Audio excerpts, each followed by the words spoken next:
Olá, meus amigos, tudo bem? Como é que vocês estão? Então vamos lá, dando continuidade às nossas aulas, né, para que a gente possa aí continuar estudando com segurança em casa, né, sem nenhum problema. Então, nesse nosso próximo semestre, nós vamos iniciar alguns conteúdos novos, começando aqui pelo capítulo 8, como está lá no roteiro de vocês, né, iniciando na página 92, que o nosso primeiro conteúdo ele vem falar sobre o quê? Sobre os oceanos e sobre os mares, tá? Como tudo isso é organizado geograficamente, qual a localização desses oceanos, quais são os oceanos que nós temos, como é que funciona nessa organização dos mares. Então, nós vamos estudar o quê? Os tipos de oceano, nós temos aí o Oceano Pacífico, nós temos aí o Oceano Atlântico, o Oceano Índico e o Glacial Ártico, né? São os nossos principais oceanos. Vamos entender as suas organizações, vamos entender as suas importâncias, tá? Em relação à questão dos mares, nós vamos aprender aí sobre quem são os mares abertos, os mares fechados, os mares de interior, né? Para a gente poder entender como é que funciona cada um deles, tá bom? Depois, mais na frente, nós vamos compreender melhor sobre o uso dos oceanos e dos mares, entra um pouco sobre essa questão, por exemplo, extração de petróleo nas regiões de mares, por exemplo. Então a gente vai entender como é que funciona, quais são os benefícios econômicos, sociais, ambientais que os mares e os oceanos nos proporcionam, tá certo? E também nós vamos compreender até mesmo o uso dos mares e dos oceanos na produção energética também, que é uma parte muito importante, né? Os oceanos são grandes produtores de energia. A gente vai entender como é que funciona isso daí, tá? E a exploração, né?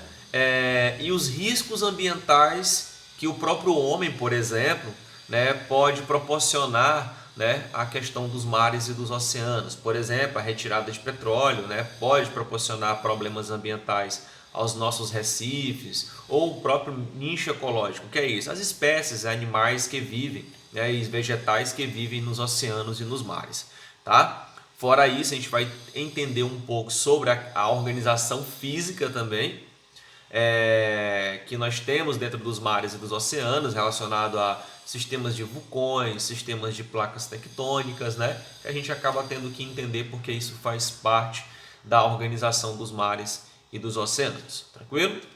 E no final do conteúdo nós vamos ter uma atividade na página 98 e 99, onde vocês acredito que já estejam resolvendo, né, para poder me devolver aí em relação a essas questões, tá bom?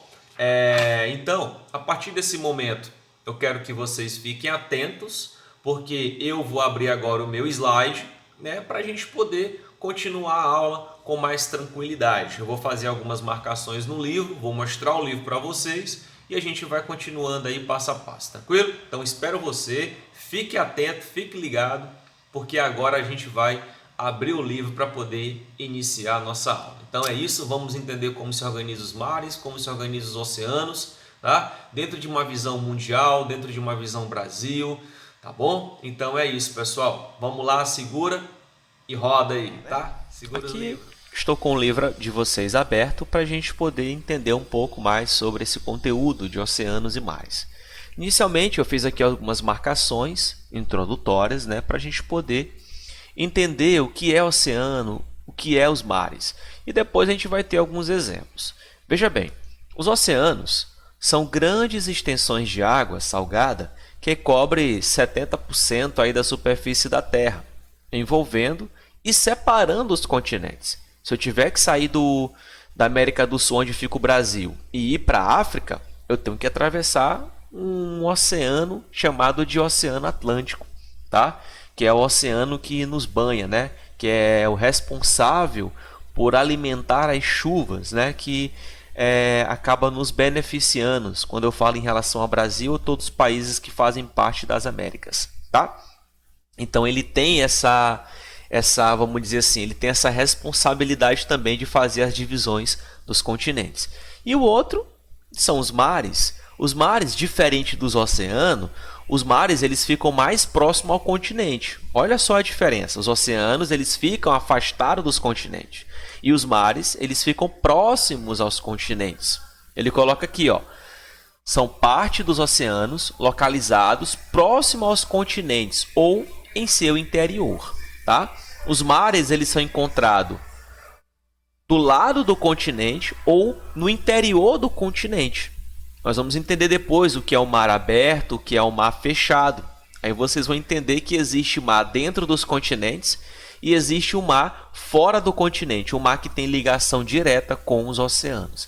Então coloquem na cabeça, o oceano é toda aquela dimensão de água que existe no mundo. E os mares são pequenas extensões de água do próprio oceano, mas que elas estão ligadas ao continente. Então quando eu estou no continente, entro na praia, eu estou entrando na área de mar, tá? Na área de mares. Quando eu andar um pouco mais para frente, dentro das praias e começar a ficar mais profundo, pego um barco e ando um pouco mais, eu começo a sair dos mares e entro nos oceanos. Então essa é a divisão, tá certo?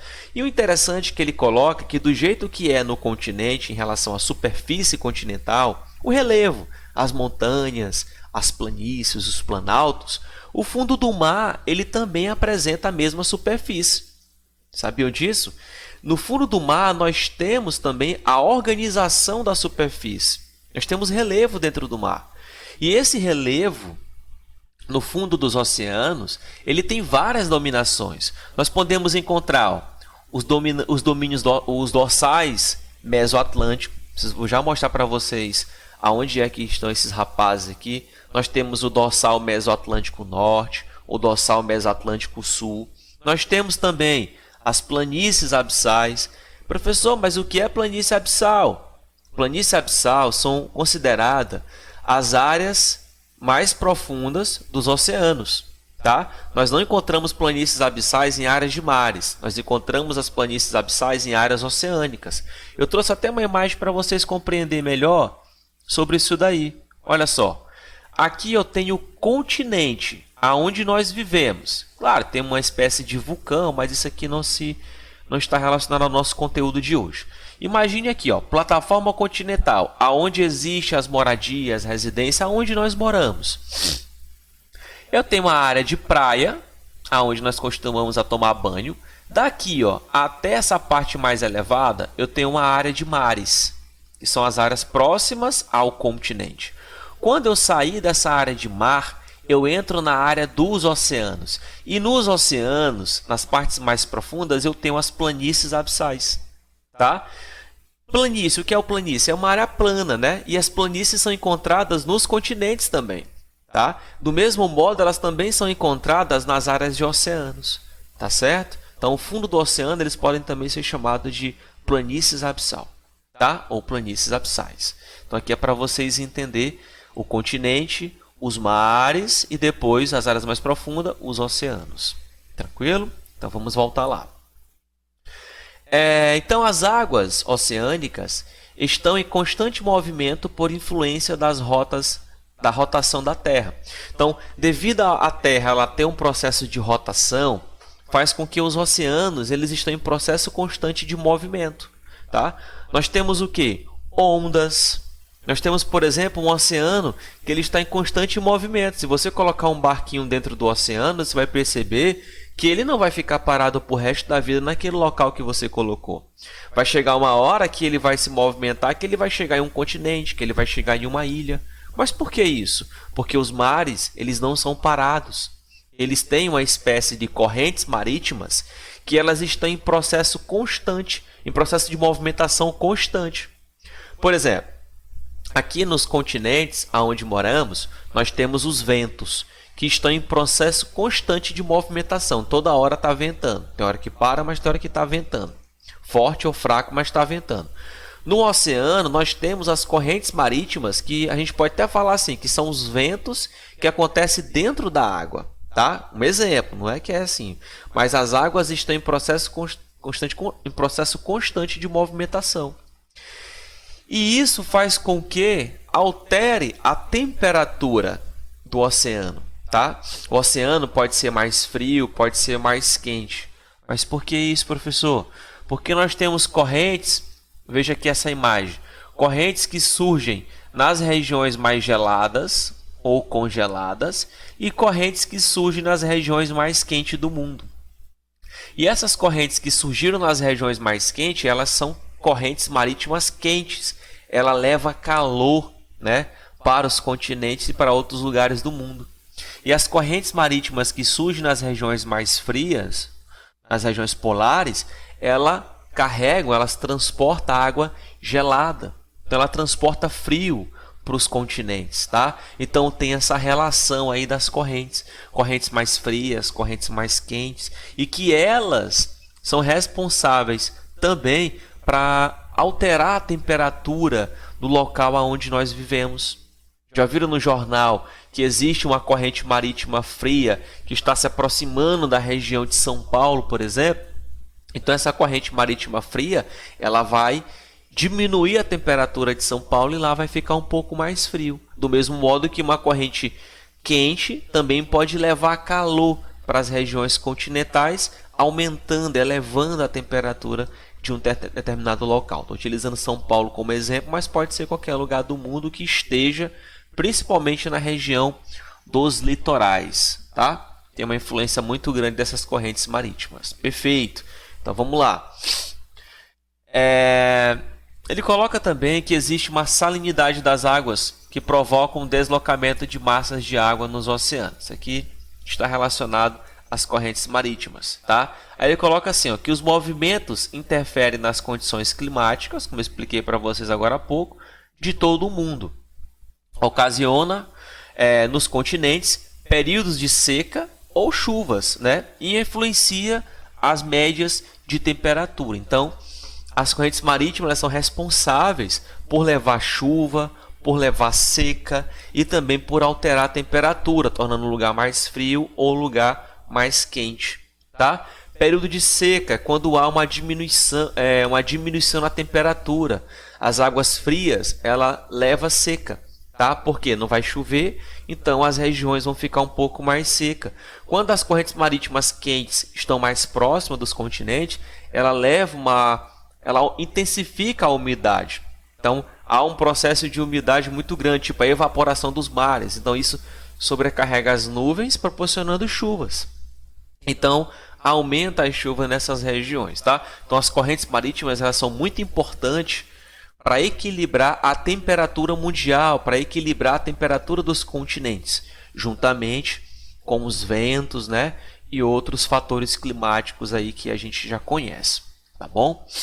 Então, dando continuidade, os oceanos, nós temos 4 oceanos, tá? Nós temos o Oceano Pacífico, nós temos o Oceano Atlântico, o Oceano Índico e nós temos também o Oceano Glacial Ártico. Primeiramente, é importante conhecermos a localização desses oceanos. Aí eu trouxe uma outra imagem, né, para a gente poder conhecer a localização desses oceanos em relação ao mapa mundi. Olha só. Aonde se localiza o Oceano Atlântico? Entre a África e a América do Sul, entre a Europa e a América do Norte. O Oceano Atlântico, ele é toda essa região aqui que vocês estão vendo aqui, ó. Tudo isso é o Oceano Atlântico, tá?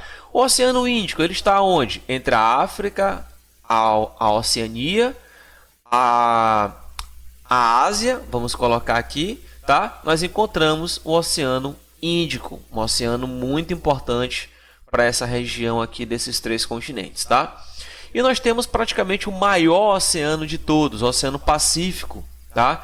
Que pega toda a costa da Europa, pega também a Oceania e ele vai até a costa da América do Norte e da América do Sul. É o maior oceano que existe no mundo. E nós temos os outros menores, que são oceanos congelados, muito frios. O Oceano Glacial Ártico, que ele é 100% congelado, vamos colocar assim. E o Oceano Antártico, que fica no hemisfério sul, tá? Próximo à Antártida. Então esses são os principais continentes que existem no mundo. E os continentes que são mais estudados é esse, o Oceano Atlântico, o Oceano Índico e o Oceano Pacífico. São os oceanos mais cobrados, né, dentro do do mundo, vamos colocar assim. E vamos conhecer um pouco sobre cada um deles. O Oceano Atlântico, como coloca aqui, ó, vamos lá. O Oceano Pacífico, vamos começar por ele. O Oceano Pacífico é o maior oceano, é o maior dos oceanos e cobre cerca de 1/3 da superfície terrestre. Então ele tem uma abrangência muito grande. Encontra-se os locais mais profundos dos oceanos, chamado de Fossa das Marianas. Eu queria até que vocês pesquisassem sobre as Fossas das Marianas. É o lugar, quando fala em fossa, não é aquela fossa de esgoto que existe na nossa residência não, tá? Brincadeira. É as fossas que existem dentro dos oceanos, que são os lugares mais profundos que existe. Um ser humano não consegue mergulhar nela sem um equipamento que é um submarino apropriado para fazer esse mergulho, tá? As Fossas das Marianas, elas conseguem chegar a uma profundidade de 11.000 metros. É uma região muito profunda mesmo, tá? E ela se localiza no norte da Austrália, próxima à região do Japão também, tá? Especificamente nas ilhas da Micronésia, tá? Então é uma área muito profunda e uma área muito estudada que encontra até peixes abissais. Então pesquisem sobre isso. Fossa das Marianas, peixes abissais, tá? São peixes que não precisam da luz do dia, da luz do sol para sobreviver. São peixes que muitos deles produzem sua própria luz, é bem interessante. Então pesquisem sobre ele, é bem bacana mesmo, tá? O Oceano Atlântico, que para nós é o oceano mais importante de todos, porque ele é responsável por por banhar o nosso continente, por produzir as chuvas. Vamos colocar assim, as chuvas que são responsáveis por banhar a América do Sul, por levar chuva, né, ao Brasil. Então é o segundo maior oceano do mundo. O primeiro maior é o Pacífico, o segundo é o Oceano Atlântico. Divide-se em Atlântico Norte e Atlântico Sul. Por que, Evaldo? Porque nós sabemos que o mundo ele tem uma divisão, correto? Deixa eu colocar lá para vocês. Ó. Aqui é como se tivesse uma linha imaginária, onde nós temos o norte do mundo, vamos colocar assim, e o sul, hemisfério norte, hemisfério sul. Então o Oceano Atlântico ele se localiza no hemisfério norte e ele se localiza no hemisfério sul, tá? Por isso que ele é conhecido como Oceano Atlântico do Norte e o Oceano Atlântico do Sul, tá? Ele é responsável por banhar o maior número de países e territórios. O Oceano Atlântico é o que banha a maior quantidade de países no mundo. Ele tem um grande fluxo de navegação e de comunicação entre a Europa e a América, tá? Ele é responsável no Oceano Atlântico, onde acontecem as maiores relações de embarcações, de economia. É o mar que é mais utilizado para as navegações mundiais, porque ele faz a ligação entre a Europa, entre a América do Norte, a América do Sul e a África. Então ele está em contato constante ali, tá? E historicamente, né, lá na história das grandes navegações, foi um mar muito importante no processo de estratégias, de explorações marítimas e assim por diante. E é nesse oceano que encontramos os dorsais atlânticos. Vamos conhecer um pouquinho que dorsais são esses? Eu abri aqui o nosso aplicativo do Google Earth, tá? Para a gente poder conhecer um pouco melhor. Ó, veja bem aqui. Os dorsais, eu vou entrar aqui na América do Sul, tá? Ou melhor, no hemisfério sul. Aqui nós temos o Brasil, tá? Aqui nós temos a África. E por estarmos no hemisfério sul, nós temos os dorsal Mesoatlântico Sul. O que são os dorsais? O dorsal é uma cadeia de montanha que existe no fundo do oceano. Aqui nós estamos observando ele. Aqui é o dorsal Mesoatlântico Sul. Ó. É uma cadeia de montanha que chega a mais de 8.000 metros de altitude no fundo do oceano. Tá? É uma área de montanha incrível. Por que ela surgiu aqui? Você pode até pesquisar depois. Ela surgiu porque existem duas grandes placas tectônicas no hemisfério sul. A placa tectônica sul-americana e a placa tectônica da África. Essas duas placas, elas se afastam. Então elas liberam magma na hora que ela está se afastando. O que é o magma? É aquela lava. E quando ela entra em contato com a água, ela promove o surgimento, que é isso, vai surgir, vai aumentar o relevo e vai surgir ali uma montanha, uma cadeia de montanha que nós chamamos de dorsais. E aqui nós estamos falando do dorsal Mesoatlântico Sul, tá? Que é esse daqui que vocês estão observando. Aí ele vai subindo, ó, ele está interligado. E lá na região norte, no hemisfério norte, nós temos o dorsal Mesoatlântico Norte, tá? Que é esse rapaz aqui, ó, bem bonitinho. Então nós temos uma cadeia de montanha de norte a sul, chamado de dorsal, que fica no fundo do Oceano Atlântico, tá certo? Então aqui, ó, dorsal, o que existe nessas regiões marinhas. Então é muito importante fazer uma pesquisa sobre isso, pesquisar também sobre as placas tectônicas responsáveis por surgir, né, por fazer com que esses dorsais apareçam. Só voltando aqui, ó, já no hemisfério norte, nós temos a placa euroasiática, que é a placa da Europa, e a placa norte-americana, que elas também se afastam, e há a liberação de magma e o surgimento desse dorsal. Então faça uma pesquisa bem interessante, né, para vocês conhecerem sobre esse assunto, tá bom?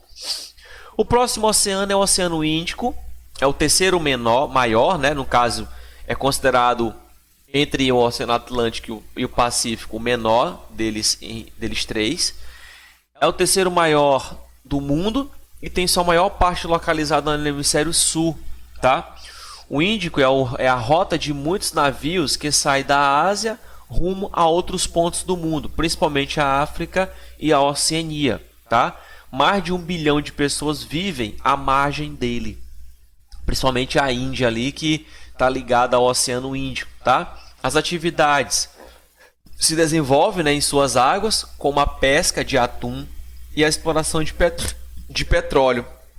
Então, a exploração de atum e a exploração de petróleo são as duas atividades mais importantes desse oceano, tá? Principalmente uma atividade muito utilizada na parte pesqueira pela Índia, né, e outros países que existem naquela região, tá? E os outros menores é o Oceano Glacial Ártico, tá? Eu até marquei ele na imagem aqui, ó. Ele fica bem no topo. Aqui lembra da bolinha lá do planeta, tá? E bem em cima dela nós temos o Oceano Glacial Ártico, tá? Que fica ali entre a Rússia e o Canadá, a Groenlândia, o Alasca, mas ele está ali, tá? Apresenta baixa temperatura e permanece congelado durante grande parte do ano, principalmente nas regiões de período de inverno. Nesse oceano se localiza o Polo Norte, né? Quem lembra do Papai Noel aí, tá? A região ártica é habitada por uma variedade de animais que a gente conhece, ursos polares, moças, focas e baleias. Muito famoso nos filmes que nós temos de vários desenhos por aí, de desenhos que retratam, né, sobre a região do Oceano Glacial Ártico, e vários impactos relacionados à fauna, né, ao desaparecimento de habitats desses animais. Tem muita caça, né, em relação a esses tipos de animais, aos ursos polares, as moças, as focas, as próprias baleias, tá? Há um desequilíbrio ambiental por conta da caça predatória em relação a esses animais, tá? E também existe um fator interessante de populações que vivem nessa região e os nomes que se dá para elas. Eu queria também que depois vocês fizessem uma pesquisa sobre cada uma dessas populações que existe lá. Olha só, no norte da Europa existem os lapões, tá? Que são povos que vivem nessas regiões congeladas, que conseguem viver nelas, né, tranquilamente, no norte da Europa. No norte da Rússia nós temos os Nenets, tá? No norte da Rússia nós temos os Nenets. Também são populações que conseguem sobreviver em áreas congeladas.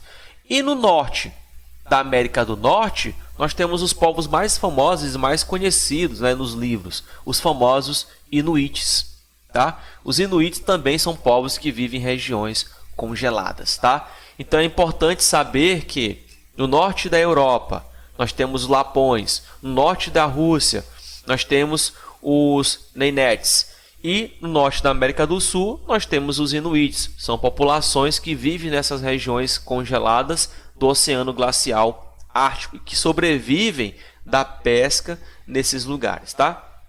Então são esses os principais oceanos que existem no mundo, tá? E a gente acaba conhecendo um pouco sobre eles. É importante saber a localização, tá? E as características de cada um deles. Para a gente poder finalizar essa aula, nós vamos conhecer os principais mares e suas funções. Nós temos praticamente até uma música, né, de Paulo Ricardo que fala os 7 mares e tudo, mas nós vamos conhecer 3 deles e particularmente, né, as suas organizações, porque nós temos mar aberto, nós temos mar fechado e nós temos o mar interior. E nós vamos utilizar 3 mares como referência e conhecer um pouco dele. Lembrem que os oceanos ficam afastados dos continentes e os mares eles estão interligados, né, à região dos continentes. Tranquilo? Então vamos lá. O que são os mares? Os mares, em relação aos oceanos, apresentam menor profundidade. Lembra lá da imagem? Ó, vou colocar de novo. Os mares apresentam menor profundidade em relação aos oceanos. Tranquilo? Além de maior variação de quantidade de sal, temperatura e transparência da água. Sal, nós temos mares mais salgados, outros menos salgados. Isso vai depender muito da influência, né, das correntes marítimas. Temperatura, também aonde está localizado esse mar, se ele está localizado mais próximo às regiões polares ou se ele está localizado mais próximo às regiões equatoriais, as regiões mais quentes, né? E transparência da água, tem mares, o Maranhão, por exemplo, tem uma água mais amarelada, o mar, as praias, porque tem muita sedimentação. Se você for para a região europeia, você vai ver uma água mais cristalina, uma água mais bonita, ou na América do Central, também no Caribe, tem uma água mais transparente. Isso tem a ver com a sedimentação, partículas de sedimento, areia que corre dentro dos oceanos, tá bom? Então nós vamos conhecer aqui, ó. Primeiro, o que é um mar aberto? O mar aberto, pessoal, é aquele mar que tem contato direto com o oceano. Por exemplo, denominado mar costeiro. É aquele que se comunica com o oceano diretamente. Aí ele utiliza como exemplo o Mar do Norte. Ó. O Mar do Norte, ele tem uma ligação direta com o oceano de forma bem mais aberta. Ó. Pega aqui o Reino Unido e a Noruega. Tem uma passagem bem mais aberta, bem mais tranquila. Então é chamado de mar aberto. Já o mar fechado, veja aqui, ó, é conhecido como um mar que ele é isolado. Ele não tem contato direto com os oceanos. O contato dele é por meio de um rio, tá? Que o rio faz o contato direto aí com os oceanos. E quem alimenta esse mar é um rio, tá? Ou as águas da chuva. Diferente do mar aberto, que quem alimenta ele é as águas dos oceanos. Já o mar fechado, quem alimenta ele são as águas das chuvas e as águas dos rios. Ó, mar fechado, também denominado de mar isolado, não possui comunicação com um oceano ou um mar, ou outro mar. Ele é isolado, tá? Ele é um mar fechado. Ele é conhecido como mar continental. Lembra que eu falei para vocês que existem mares continentais? Pois é, o mar fechado é o mar continental. Qual é o mar mais conhecido da história? É o Mar Morto, tá? O Mar Morto que fica ali entre Jordânia, Israel e Palestina, tá? Esse Mar Morto, como mostra aqui na imagem, ó, Jordânia, Israel, Palestina, existe um rio muito famoso na história religiosa, né? Que é o nosso Rio Jordão, tá? O rio mais famoso, biblicamente falando. E ele é o responsável por jogar as suas águas no Mar Morto e alimentar esse mar. E ele é um mar que tem uma grande quantidade de sal. Por quê? Como é uma área que também tem grandes influências de águas oceânicas, porque são águas que vêm, por exemplo, pelo subsolo, e há um depósito de sal muito grande dentro do mar oceano, há uma evaporação muito grande, tá? Uma liberação muito grande de água, então tem muito mais sal do que água. Então ele acaba sendo uma água muito salgada, uma água muito densa, é tanto que você não consegue mergulhar, você fica sempre boiando, né? Então é uma parte bem interessante, tá? E para manter o seu volume, ó, os mares fechados dependem das chuvas e da água dos rios. O mar Morto ele depende da água do Rio Jordão, tá? Tranquilo?